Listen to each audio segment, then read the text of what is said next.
Son las 8:35, recibimos ahora al congresista Miguel Torres, quien presidió hasta julio pasado la poderosa Comisión de Constitución del Congreso de la República y que ahora se desempeña como subsecretario general del partido Fuerza Popular. Y si lo hemos invitado es porque queremos hablar sobre la reforma electoral, que como usted sabe es un tema que forma parte del core íntimo de RPP. Estamos en una campaña con eso desde hace mucho tiempo, como usted lo sabe, pero antes de hablar sobre la reforma electoral, que nos prometió usted que sería lista, por lo menos en lo que se refiere a las elecciones del próximo año, antes de enero.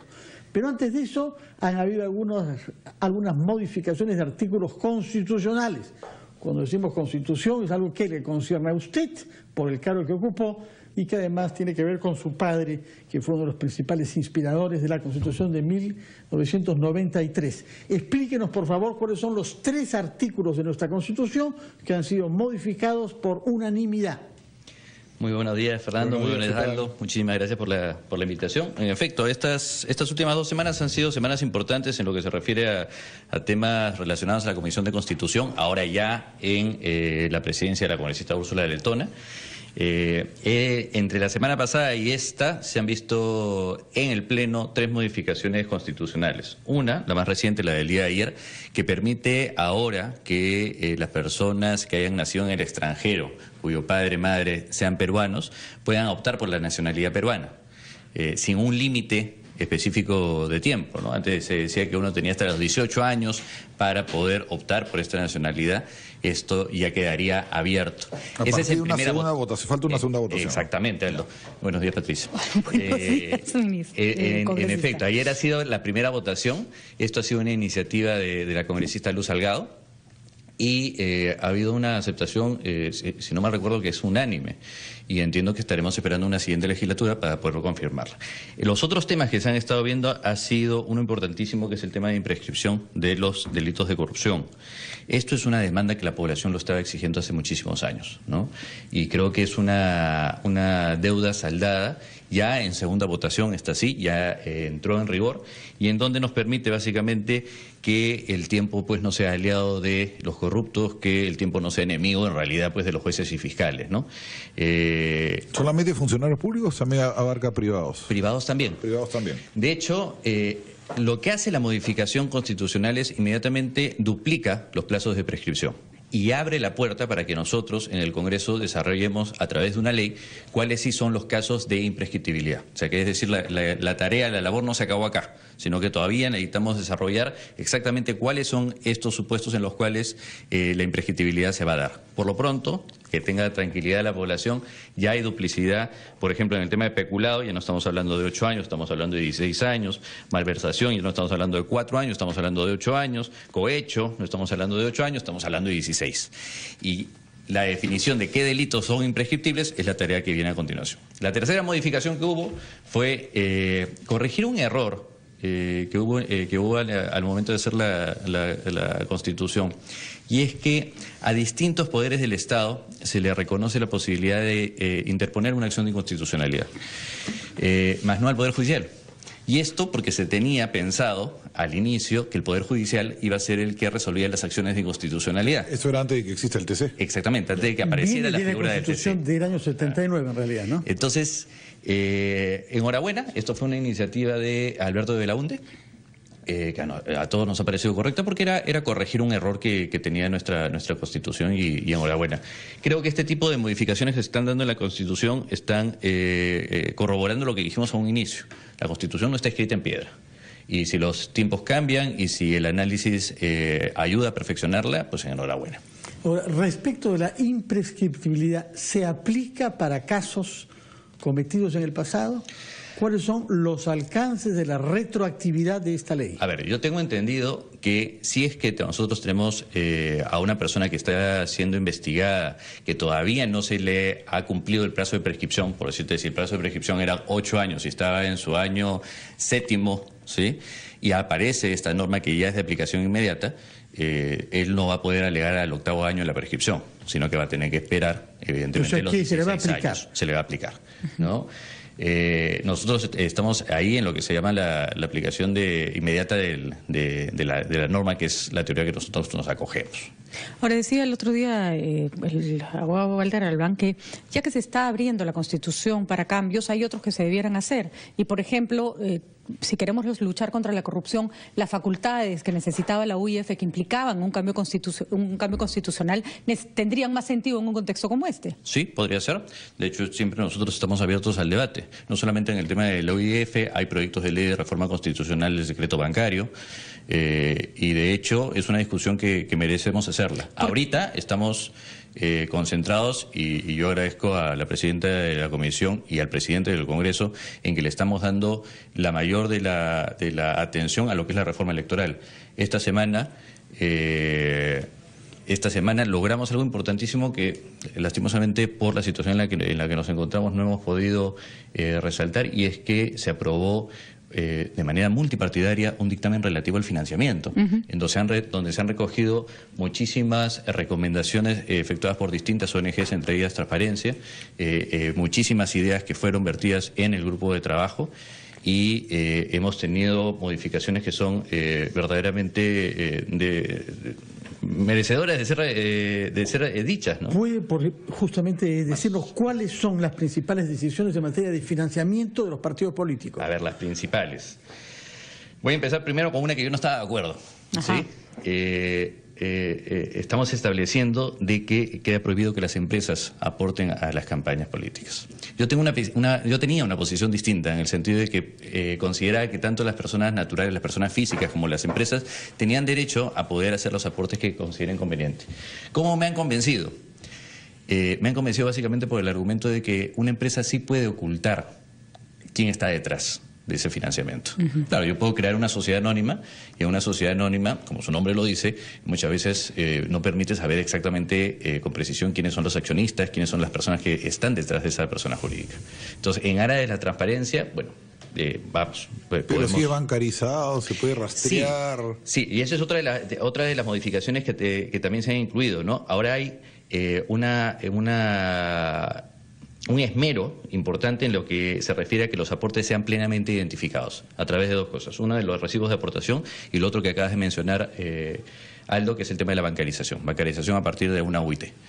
Ahora, haciendo el nexo con lo que me decías de que, bueno, pues si la empresa lo bancarizaba, quedaba acreditado. Sí, pero igual, quedaba acreditado que la empresa tal había hecho un aporte, pero no sabíamos con seguridad quiénes eran los accionistas de esa empresa. En muchos países del mundo dejan. En Estados Unidos es muy común que las empresas financien. Sí, lo sabemos. De hecho, con límites, ¿no? Con límites. Sí, inicialmente, eso es otro tema que también. Y además con transparencia, ¿no?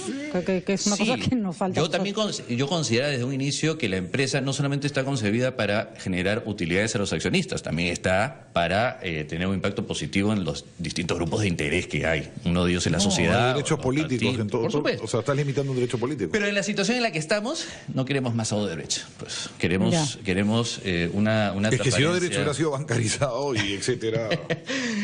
Pero sabemos que hay pantallas y cantidades de empresas. No, pero que no necesariamente ha transparentado exactamente cuál ha sido la influencia que ha tenido en las elecciones. ¿Y eso implica un aumento del financiamiento público? No. Porque al no haber financiamiento de empresas, se corre el riesgo de la apoyada y otra vez. Y además por lo bajo, ¿no? De pasar plata negra, ¿no? En eso hemos corregido. De hecho, en lo que se refiere a los aportes plenamente identificados y de personas naturales, como ustedes saben, al día de hoy teníamos 60 UITs de límite. Transparencia recomendaba, y el grupo de trabajo recomendó, que eso se elevara a 200 UITs. Nosotros hemos querido estar un poco en término medio. Pasemos de 60 UITs a 120 UITs. ¿Sí? Eso quizás vaya a solucionar este impasse que decíamos, oye, si las empresas ya no van a poder aportar, sí, pero lo va a poder aportar el accionista, ¿no? Y lo va a poder hacer con un margen bastante más amplio. 500.000 soles, el doble de lo que estábamos... Más o menos 500.000 soles. Tenemos que hacer una pausa, Miguel Torres, y regresamos con el tema de la reforma electoral. Pausa primero. Son las 8:50, estamos conversando con el congresista Miguel Torres, quien presidió la Comisión de Constitución y que nos está explicando qué dictámenes se han aprobado ya respecto de la reforma electoral. Nos estaba diciendo usted el primer punto, financiamiento de los partidos políticos. Sí, y de hecho reiterar que este dictamen de financiamiento ha sido aprobado de manera multipartidaria. Tanto los congresistas de Peruanos por el Cambio, APP, APRA como Fuerza Popular lo han aprobado, luego de haber escuchado a los secretarios generales de los partidos que están representados en el Congreso. Este es el tercer dictamen. ¿También el señor Klimper? El señor Klimper también fue escuchado, por supuesto.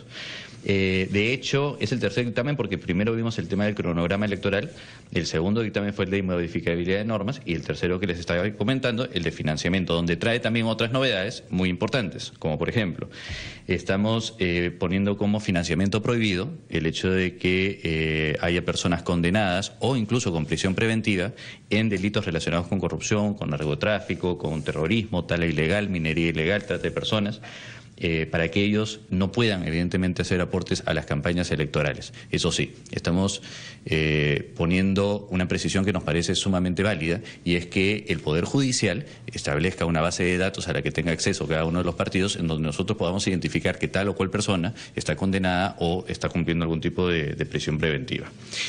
¿Qué otro tema importantísimo dentro del financiamiento? El tema de las dádivas.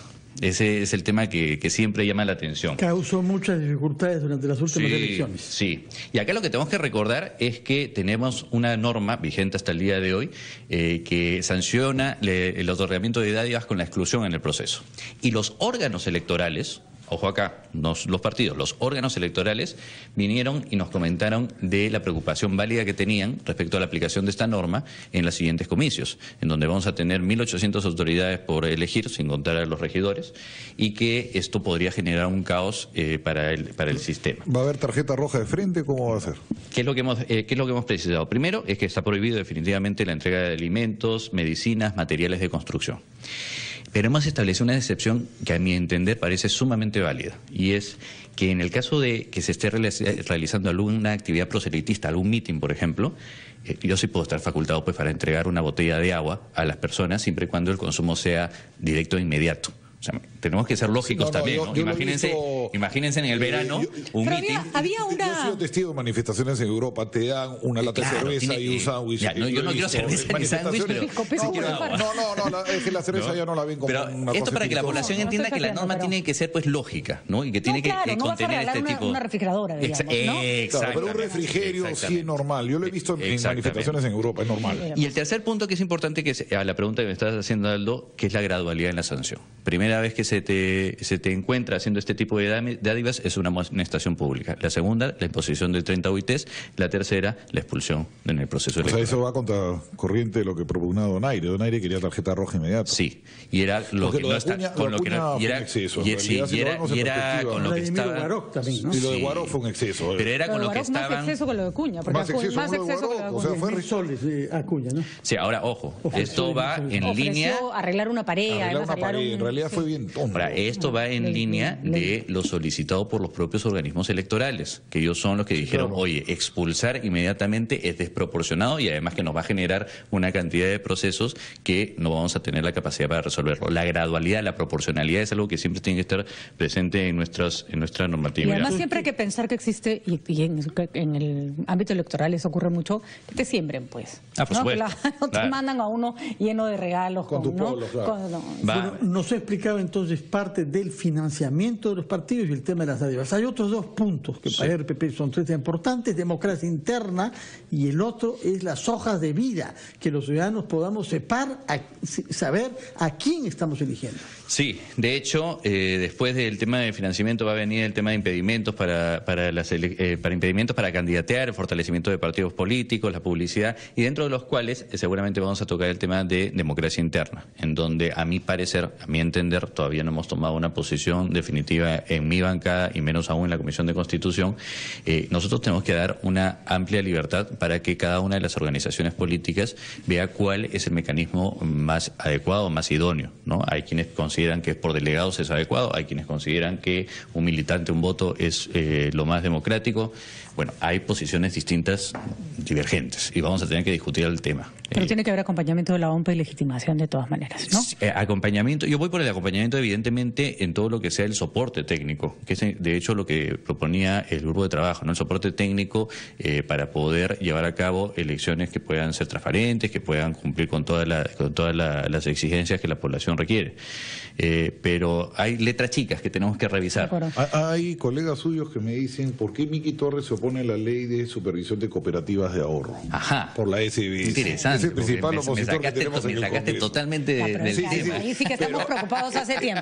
Esto estamos todos bien preocupados. Al contrario. Y son 4 colegas suyos. Al contrario. Me han preguntado qué pasa con Torres. Al contrario. Pregúntale en el aire eso, dicen. Sí, no, al contrario. Yo me